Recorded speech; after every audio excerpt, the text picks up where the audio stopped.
General McChrystal, thank you for your time. Sir, what is your assessment of Afghanistan at this time? In the overall effort? I think we're doing very well. I think we are changing the attitude of the Afghan people. That's incomplete at this point. And in reality, when I published the initial assessment last summer, one of the things we talked about was a crisis of confidence, and that crisis of confidence was on the part of the Afghan people in their government, in their security, in their fear of the insurgency. In us. And in us, absolutely. And in the coalition's resolve and the coalition's ability. And all of those things, I think, created uncertainty. And that, of course, is the greatest challenge we had here. So what we're trying to do now is increase their confidence in us and their confidence in their government. But you can't do that through smoke and mirrors. You have to do that through real things you do, because they've been through 31 years of war now. They've seen so much. They're not going to be beguiled by a message.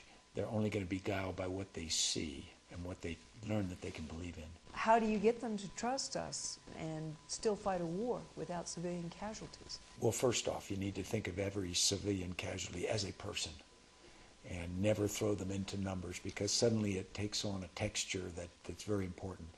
If we were in our own country and we had civilians killed by an accident, a training accident, or something that we thought mistakes were made, we would be first saddened, but then we'd be very interested in finding out why that occurred and what was going to prevent that in the future. And we see that.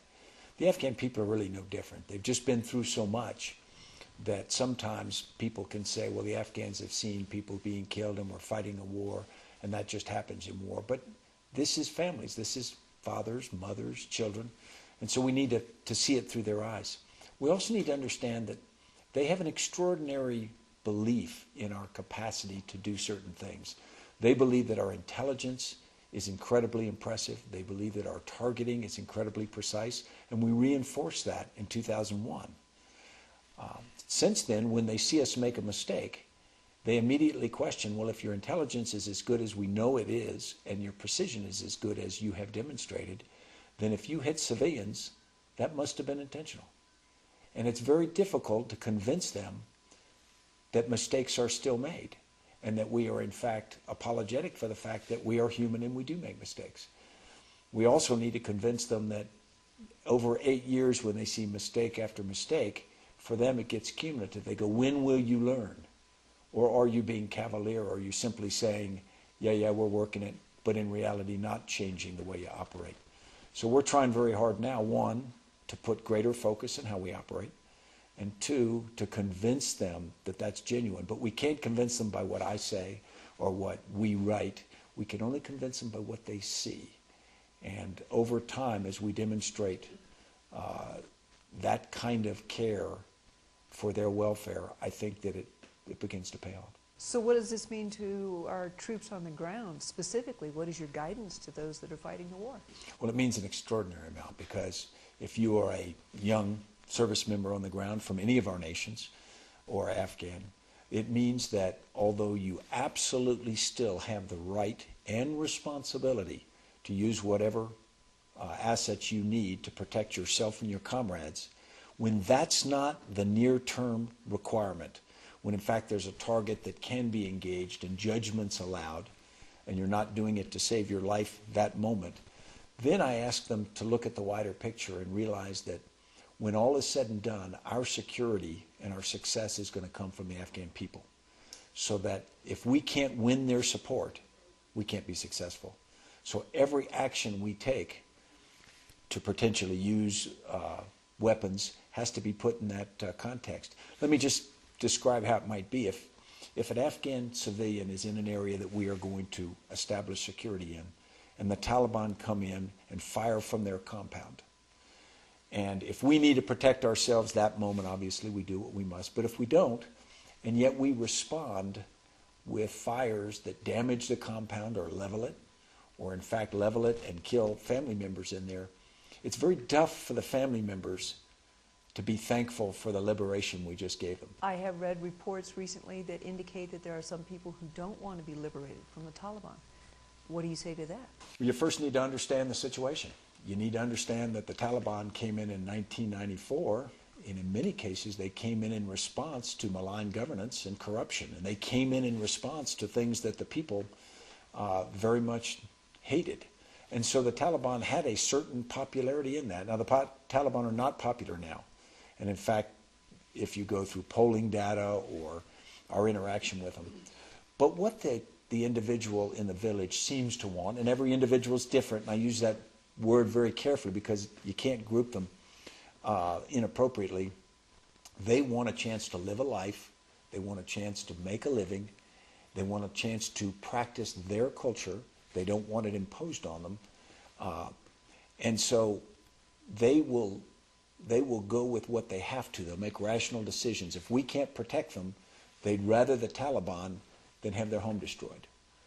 What they don't want to be is on the front line of the war. They don't want to be protected by us part of the time and then attacked by the Taliban part of the time, so that they are in a constant area of insecurity. They would prefer security from the government of Afghanistan, but if the government of Afghanistan can't provide that and can't provide legitimate, non-corrupt governance, then I think they're willing to accept insurgent control. And we need to understand that. It's not black and white. Another problem we have is with the government. They are not what they could be. What improvements are we going to make there? The government of Afghanistan will determine success or failure in the end. We can improve security. Afghan National Security Forces, coalition forces, we can improve security in areas. But if the government doesn't stand up and provide a level of legitimate governance, then it won't be durable, and this won't be successful. They can do it. And it's not just national governance. It's not just what is put out of Kabul. It's what is formed at the local level. And it's often a combination of more traditional methods with tribal engagement and tribal activities, and also more westernized governance that we might recognize comfortably. And it's a blending of the two. But this is the test. This is what must be accomplished by the Afghan people. It can't be done by coalition. It can't be done by outsiders. We can monitor elections, but at the end of the day, the Afghans have got to root out unacceptable corruption, and they've got to get acceptable, legitimate governance. Another issue you raised is making sure that the Afghans know that we're here to stay. Perhaps something like what we did in Iraq? The most common question we are asked is, are you going to stay? We'll go into an area and we'll be welcomed, and I think it's genuine. But they will ask the question, they're going to stay, and then they will wait to have that proven. They won't accept the first answer. But when we say stay, they really would like the Afghan National Army and police to do it long term. And they're open about that. They say, coalition, we appreciate what you do. We would prefer more to have Afghans do it. But they've got to build that capacity to do it enough. So we will have more locations. Now, I do think it's important to say that we also will adjust locations. We have done some of that. We'll pull out of some places where we can't accomplish certain activities and they're just not effective, or the risk is unacceptable for the gain, and we'll do that. Now, we'll make those kinds of decisions whenever we have to, but that's when an effort like this you have to do. General McChrystal, you've been here almost a year. How would you grade yourself? A year older? Now, I'm part of a kind of extraordinary team, and the team is people largely who came back to this effort because they felt very strongly about it.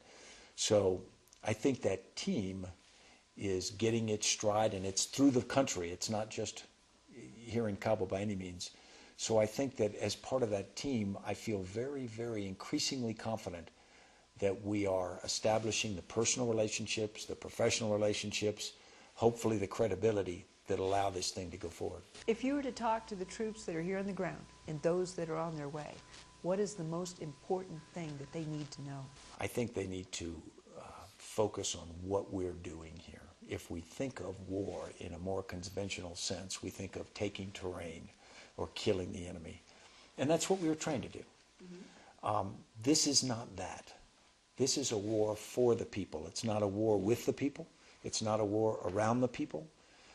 It is a war for the people. It's both to protect them and then in that process to win their support for their government.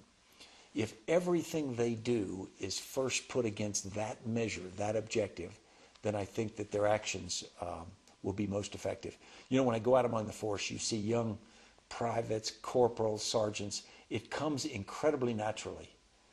Very practically thinking, they establish that. And so all we really need to do is sort of loose them to do that, but first convince them that is what we're doing.